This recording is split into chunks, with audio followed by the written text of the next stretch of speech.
Hi everyone and happy Friday. It's Renee with Opto22 and today's topic is MQTT, specifically this diagram and also a quick 1, 2, 3 on how to prove it out to yourself.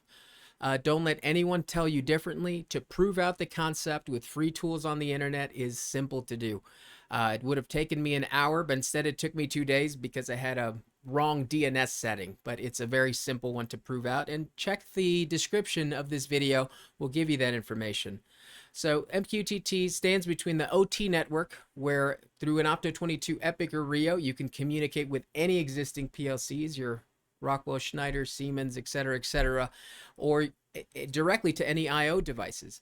On the other side of the MQTT broker, you have your IT network, and where you have your Ignitions, your SAPs, your Pi Historians, CPASoft, SQLs, all interfacing through it.